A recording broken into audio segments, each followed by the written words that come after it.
Si a alguien lo llamamos emprendedor es porque no tiene mucha experiencia como empresario en sí.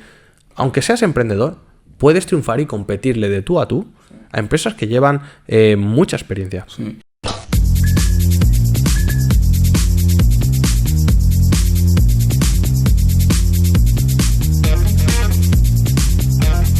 ¿Qué tal, Pablo? ¿Cómo estás? Muy bien, con ganas del tema de hoy, ¿eh? Sí, la verdad es que es un tema súper interesante. La importancia de escoger bien el sector. ¿Qué opinas? Hombre, yo creo que a día de hoy, con la dificultad, las barreras de entrada de todos los sectores, lógicamente los competidores cada vez son más fuertes y las empresas, si nos fijamos, consolidan mejor su posición en el mercado.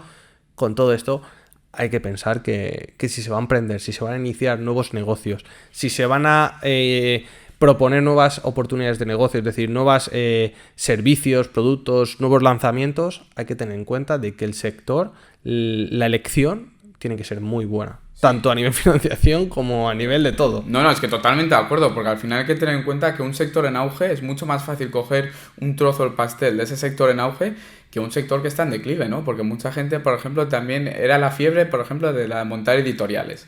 No hubo una época donde, venga, las editoriales sí dan mucho dinero, tal. Pero ahora mismo te puede apasionar mucho el mundo de la lectura, pero casi tiene que ser como una especie de hobby el montar una editorial, claro. Porque hay tanta competencia, es un sector que está ya tan en declive, bueno, que meterte ahí es que hasta que, aun tú siendo el mejor emprendedor del mundo, es muy difícil que acabes triunfando. ¿Qué te voy a decir yo en el mundo de las editoriales? Que la mitad de mis clientes pues son autores que se están peleando con editoriales porque, y también he trabajado con editoriales porque el sector se está volviendo muy competido. Cada vez los precios hay que tirarlos más hacia abajo y el problema es que hoy en día un autor puede hacer su autopublicación. Amazon ha roto el mercado. ¿Por qué? Por el print on demand, que ya lo hemos trabajado en otro momento en otro podcast, y porque hoy en día ya no se necesita al editor tanto como se necesitaba antes, que era quien te daba todos los recursos. Entonces, los mercados se han profesionalizado, esto es importante. Lógicamente siempre va a ser más rentable, o por lo menos va a tener más expectativas de éxito, entrar en un mercado en auge, que es lo que yo llamaría un océano azul.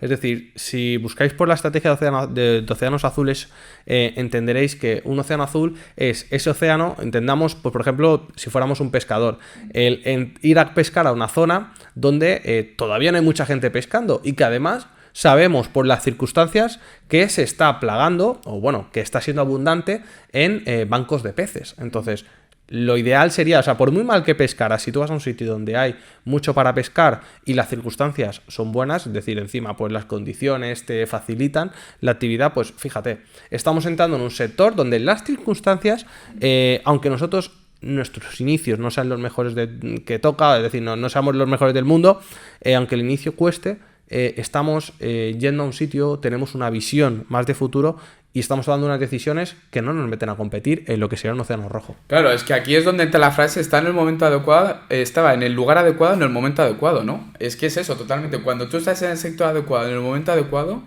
te puede ser muy rentable. Es que es lo que hemos dicho. Un emprendedor así, tampoco no muy bueno, puede triunfar en un sector que esté en auge, pero es muy difícil.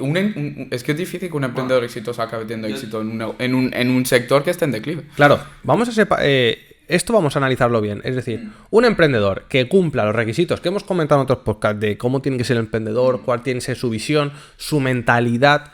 Y si cumple esos requisitos, es decir, una persona que está dispuesta a trabajar, a invertir esfuerzos, tiempo, a esforzarse por un proyecto, cierto es que no importaría tanto si se va a un sector que no conozca con tanta facilidad como conocería a otro, es decir, yo arriesgaría más a entrar a un sector nuevo si sé que ese sector está en auge. Esto es lo primero. Y segundo, obviamente, ya puedes ser el mejor empresario del mundo. O sea, ya puedes... Entendamos esto, porque no quiero decir que seas un empresario con otras empresas y te lleves los recursos, la comunidad y los clientes de otras empresas a la nueva. Pero si tú fueras el mejor empresario del mundo, tuvieras muchas habilidades como empresario, pero te vas a un sector que está en crisis, es decir, que un océano rojo, un sitio donde ya la competencia está rompiendo el mercado de tal manera que están perdiendo la confianza de los consumidores, que ya están tirando los precios y por lo tanto la calidad de los productos están bajando mucho. Si quieres emprender en un sitio, en un mercado donde ya se está perdiendo, es decir, no sé, si quieres montar una empresa de taxis, pues a lo mejor ya llegas un poco tarde, ya puedes ser muy bueno gestionándola. O bueno, si no te quieres adaptar a los momentos, es importante que, por eso te digo, que lo que me has comentado lo separaría en estos dos puntos de vista y sobre todo diría que las circunstancias son un determinante para que tú tengas éxito o fracases. Como te decía, es decir, conocer las circunstancias es lo más importante, es decir, emprender un negocio en el lugar indicado, en el momento indicado y con las circunstancias a tu favor, es decir, por ejemplo, me has sacado el tema de las editoriales, pues tú imagínate que dices, quiero emprender, ayudar, por ejemplo, voy a montar un modelo de negocio, me lo invento, estoy improvisando, voy a ayudar a otros autores a revisar sus obras, es decir, revisar sus escritos y prepararlos para subirlos a la plataforma de Amazon, es decir, no voy a competir, no voy a ser un editor, voy a ser ese intermediario en ese proceso de edición o autoedición. Entonces, claro, si tú a lo mejor conoces el sector o eres un amante de la lectura, pues lógicamente ya tienes unas circunstancias como es un know-how que te ayuda. Si además tienes una familia o tienes amigos que te pueden ayudar a conseguir tus primeros clientes, otra circunstancia que te puede ayudar. El momento es ahora, ¿por qué? Porque plataformas como Amazon están facilitando la autopublicación y lógicamente están demostrando que la editorial tradicional está en declive. Y además, el territorio en el que lo haces es, por ejemplo, hombre, si nosotros hablamos español, sería un error irte a hacerlo, pues yo que sé, a un país donde se habla, pues yo que sé, en alemán. Es decir, si tú estás en el lugar, el tiempo y todo eso te facilita, fíjate, es decir, no he investigado este sector, no sé si la idea que acabo de proponer sería muy viable, al menos en circunstancias sí lo sería, es decir, ahora hay que ver. Todo esto hace que no necesites los mismos recursos para arrancar, ni la misma financiación. Muchas veces el propio sector te ayuda a autofinanciarte de esa manera, porque las barreras de entrada ya las has superado. Sí. Pero me gustaría hacer también aquí un pequeño inciso, que es muy importante tener en cuenta. Un sector en auge o un océano azul tampoco no es un sector donde no haya competencia, porque eso es muy importante tenerlo en cuenta. Si no hay competencia es que algo huele raro. O sea, sí que si hay algunos competidores, igual esa es una fase inicial. No, si crees que no hay competencia, ¿por qué no has investigado bien? Claro, no, pero independientemente, si tú tienes una idea en un nicho que te acabas de inventar, por ejemplo, en un sector que está reinventando la rueda... Si no hay competencia, Juan, claro, es porque ese sector no existe. Y si no a existe, eso me porque refiero. Tú vas a crear la demanda. O ya ha habido gente que se ha metido y ha visto que no es rentable. Entonces hay que tener mucho cuidado con eso, decir, no, océano azul es que de repente reinvento todo y creo algo nuevo por completo. No, muchas veces no reinventa la rueda. Aquí estamos hablando de sectores rentables por su pronóstico de crecimiento y porque a largo plazo y en la actualidad te ofrecen márgenes de beneficio muy interesantes para tú meterte, ¿sabes? Que luego a largo plazo se puede volver un océano más rojo, que eso ya lo comentábamos en otro podcast, lo de los océanos azules y los océanos rojos, pero sí que para detectar un buen sector hay que tener muy en cuenta pues la capacidad de crecimiento, en qué fase está, si está en una fase más madura o en una fase un poco más joven, la rentabilidad que te ofrece, los márgenes iniciales, que eso te da permiso a equivocarte un poco, ¿sabes? Porque en un principio te vas a equivocar, todo el mundo nos equivocamos. Entonces, cuando te permite ofrecer unos márgenes un poco más altos, te permite equivocarte con un poquito más de soltura, o sea, que no te afecte tanto. Mira, por ejemplo, ahora, así, improvisando, se me ocurren 2-3 ejemplos de lo que comentas. Por ejemplo, en otro podcast hemos hablado me comentaste un amigo que se dedicaba al mundo del golf. Es decir, quien haya escuchado ese podcast o nos haya visto ahí, entenderá que todas las circunstancias que rodeaban a esta persona, de haber sido un deportista de élite, lógicamente propiciaban que él, en el mercado en el que entrara, aunque hubiera sido competido, él hubiera sido un buen competidor. Pero si además crea mercado o está en unas circunstancias en las cuales él dice, oye, yo detecto unas necesidades que ahora mismo no están cubiertas, por lo tanto las cubro. Ahí esto es un ejemplo de cómo aplicaríamos todo lo que estamos hablando. En el sector de marketing, por ejemplo, si todo el mundo se está promocionando en Instagram, por ejemplo, o en Facebook, pues oye, a lo mejor es un poco una cagada meterse a competir cuando el coste por clic, Facebook, Instagram ya te está cobrando más por la publicidad, porque ya tienes mucho competidor pagando muy alto la puja. Entonces, a lo mejor una estrategia es que si cumplo los requisitos que estamos comentando, pues ¿por qué no me voy a iniciar en Twitter? ¿O por qué no me voy a probar otros canales? Entonces, o sea, esto lo puedes aplicar a todo, efectivamente. Claro, y si cualquier persona sigue con un poquito de recurrencia este podcast que estamos subiendo, verá que en otros momentos hemos comentado nuevas ideas de negocio, nuevos modelos de negocio, y verá que aplicando esto tienes todo el potencial para, como decíamos al principio, aunque seas mal empresario, porque el emprendedor se convierte en empresario. Entonces, si a alguien lo llamamos emprendedor es porque no tiene mucha experiencia como empresario en sí. Aunque seas emprendedor, puedes triunfar y competirle de tú a tú a empresas que llevan mucha experiencia. Sí, totalmente. Y aquí es importante, que también lo hemos comentado varias veces, no te enamores de la idea, es decir, analiza bien la idea, pero no te enamores de ella, no te vuelvas en un enamorado ciego de la idea, porque igual te estás metiendo por esa idea en un sector que igual ya es maduro y ya es un sector con muchísima competencia, que sí que puede ser rentable, pero que ya hay muchos peces gordos, que es muy difícil que tú le acabes cogiendo una parte del pastel por esas barreras de entrada que han generado, porque al final hay que tener en cuenta que en un sector más maduro existen unas barreras de entrada muy grandes, ¿no? Porque ya tenemos a competencia importante. Entonces, importante que reflexiones fríamente bajo la idea. Mira, vamos a proponer, y además lo hemos comentado en otro momento, analizar KPIs. Es decir, una buena decisión sería, voy a analizar parámetros, como por ejemplo el crecimiento del sector. ¿Verdad?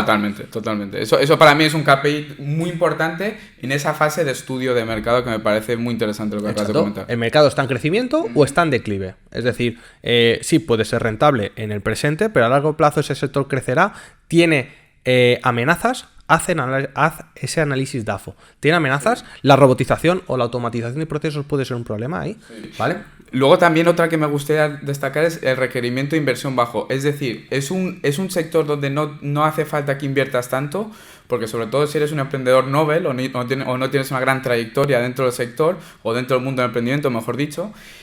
Ejemplo, y perdona que te corte, ¿no hemos hecho en otro momento hablar del print on demand? Claro, no, totalmente. Y aquí está la clave, ¿no? En el momento en que un sector ya te requiere una inversión alta, si tú acabas de empezar como emprendedor o llevas una trayectoria corta, mejor no te metas. ¿Por qué? Porque equivocarte con 10.000 euros de inversión es mucho más fácil que si te equivocas ya con 2 millones, 3 millones, 4 millones, que es lo que ocurre muchas veces cuando te pones a montar, por ejemplo, un restaurante.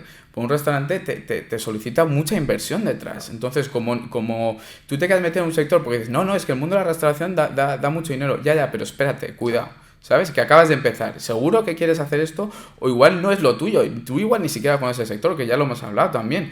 ¿Qué estás haciendo? Espérate, analiza fríamente. No, es que me encanta la idea que tengo el restaurante. No.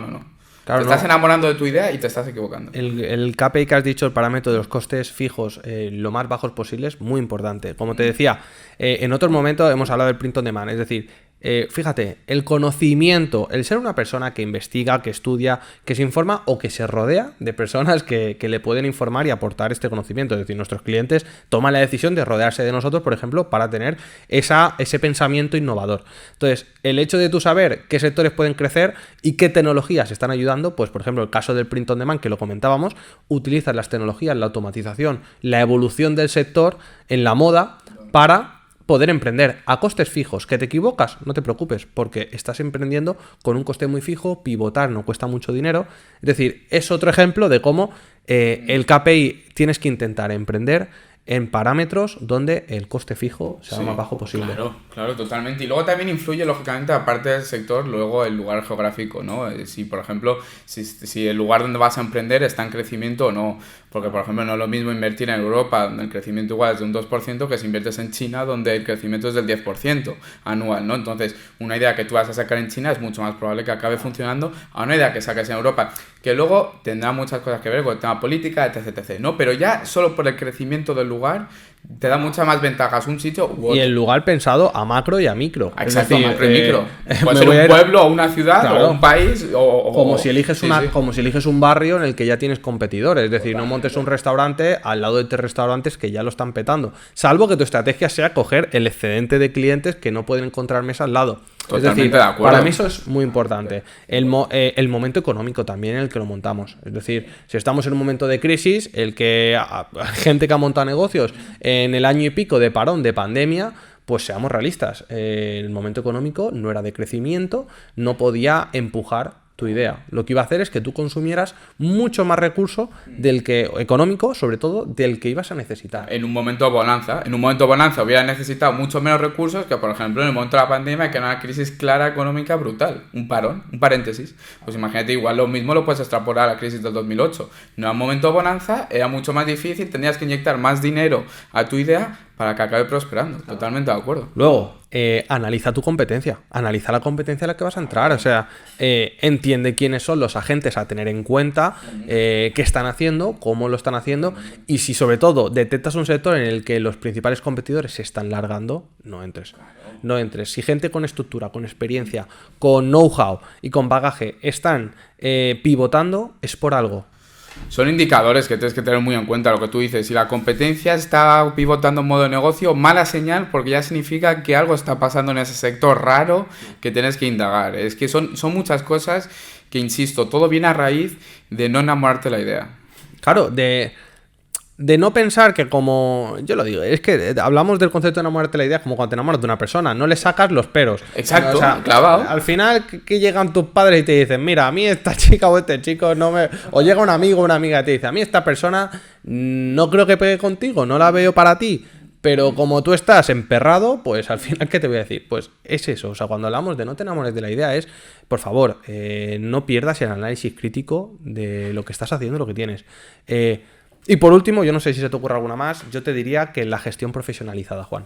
Es decir, en el caso en el que comentábamos sobre tu amigo del tema del golf, que al final se había profesionalizado, fíjate, si tú encuentras un sector o tu idea de negocio, tu modelo de negocio, lo puedes llevar a un nicho donde la gestión no está muy bien profesionalizada, me explico, es decir, donde tú a lo mejor dices, oye, yo voy a hacer innovaciones, voy a hacer cambios en los cuales me va a permitir tener ventajas competitivas, yo qué sé, en el sector de las gestorías, es decir, si toda la vida pues las empresas han sido llevadas ticando facturas manualmente y tú vas a poder entrar a competir con una gestoría online, por ejemplo, dices, mi modelo de negocio va a ser una gestoría, una asesoría online, además las facturas no se van a pasar a los programas de forma manual, tecleando, sino que ya automáticamente se van a escanear con un software.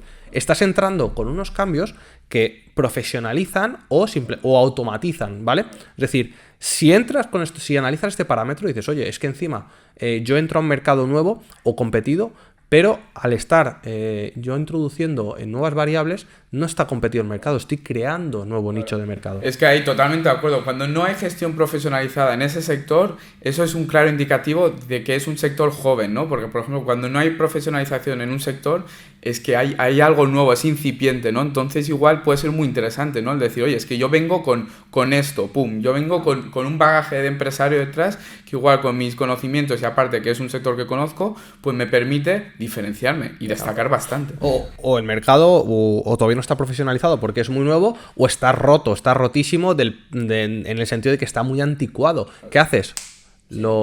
Claro, lavado de cara, lo automatizas. El ejemplo, pues yo que sé, Uber es un caso en el que un sector muy saturado, le damos un lavado de cara, cambiamos el modelo de negocio, BlaBlaCar, Cabify, Globo, es decir, también se me ocurre, pues, yo que sé, Netflix, con el mundo del contenido, de no tener tú que comprar una película o alquilar un DVD, sino que ya directamente el contenido está en la nube y tú pagas por verlo. Es decir, lavados de cara a sectores que ya se han quedado muy obsoletos. Esto puede ser un buen KPI, un buen parámetro a investigar y que te pueda decir, oye, adelante. Sí. Pues Pablo, yo creo que acaba de salir otro podcast muy interesante. No sé si quieres aportar algo más. Bueno, yo estoy contento con lo que se ha comentado. No sé si quieres aportar algo. No, yo al final diría que el mejor complemento a este vídeo o a este podcast sería los que hemos estado hablando.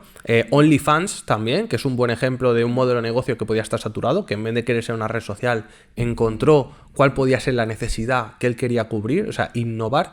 Y no, lo que tú dices, o sea, al final, una idea muy buena que leímos en un libro que se llama El libro del emprendedor era que ningún Nobel ha ganado un Nobel, un premio Nobel, es decir, nadie que esté iniciándose va a ser el referente a seguir, entonces no tengas esa carga. Es decir, si ningún futbolista a los 2 años va a ser ya una estrella, entonces no quieras serlo porque no es tu momento, todavía no tienes todo. Y que esa presión no la tengas. Entonces, si eso te lo llevas al emprendimiento, creo que... Emprende con alegría y emprende con sensatez. Y disfruta lo que haces. O sea, caminante en el camino, camino se hace al andar. Sí, así que nada, chicos, ya sabéis. Si podéis suscribiros al canal, dejar un me gusta, que a nosotros nos ayuda muchísimo. Dejar en comentarios, ¿no? Claro, si creéis que no hemos comentado algo o os ha pasado algo y decís, oye, igual este otro KPI, otro parámetro yo lo recomendaría. lo que queráis. Cualquier tema, cualquier cosilla que queráis aportar en los comentarios, bienvenido sea. Y que nada, que nos podéis seguir también por Spotify, que muchas gracias a todos. Interactuad, compartid el vídeo para ayudar a más gente. Y nada, Juan, nos vemos en el próximo, ¿no? Oye, un abrazo placer. fuerte. Cuidados. Chao, adiós.